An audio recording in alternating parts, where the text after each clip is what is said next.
সবাই কেমন আছেন? আশা করি ভালো আছেন, আমিও ভালো আছি।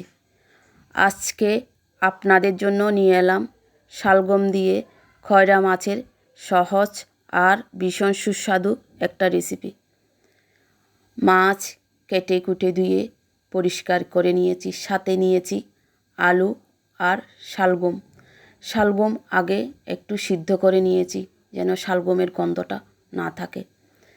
মাছ ভাজি করার জন্য হলুদ দিয়ে লবণ আগে একটু মেখে রেখে দিয়েছি।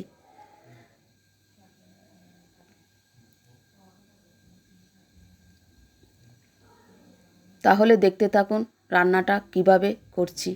আপনারা সবাই আমার পাশে থাকবেন আর আমাকে সাপোর্ট করবেন।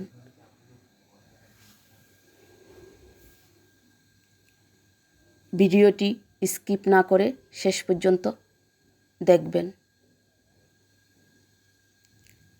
ফ্রাই প্যানে পরিমাণ মতন তেল আগেই দিয়ে দিলাম।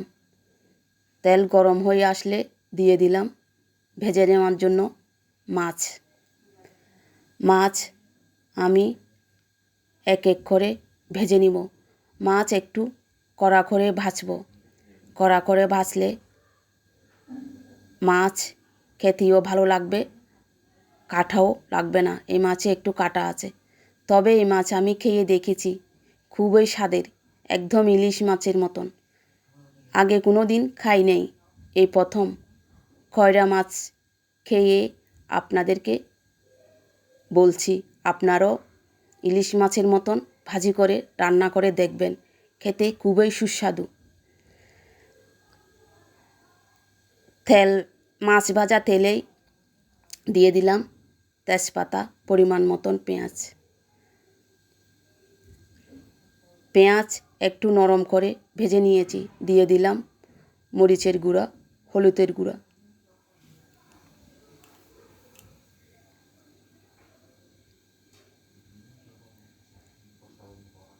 মরিচ ভালো করে কষিয়ে নিব, মরিচের গন্ধটা যেন না থাকে। মরিচ কষানোর জন্য অল্প গরম জল দিয়েছি।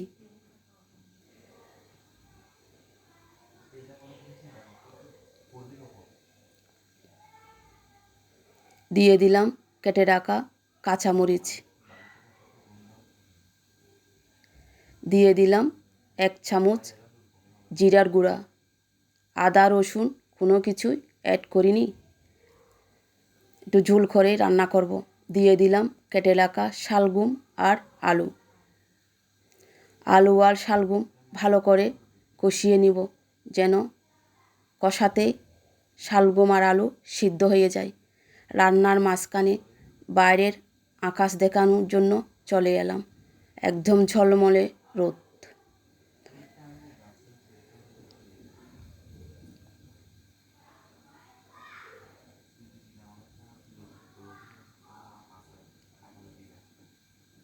আলু আর শালগম কষানো হয়ে গেল।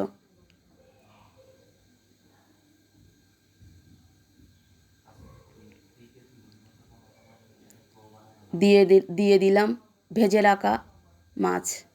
মাছ একটু নাড়াচাড়া করতে অসুবিধা হচ্ছে, তাই আর নাড়াচাড়া করলাম না। দিয়ে দিলাম পরিমাণ মতন গরম জল। এই গরম জলে ভালো করে অল্প আঁচে মাছ রান্না করে নিব, একটু ঝোল থাকবে।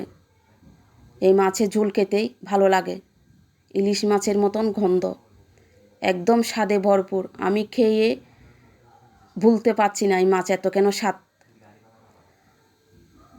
দেখুন মাছের কালারটা কীরকম আসছে।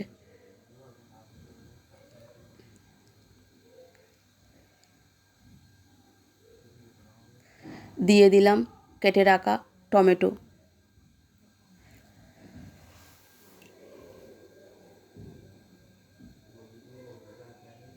একটু কড়া করে ভাজলে আর মাছ ভাঙবেও না,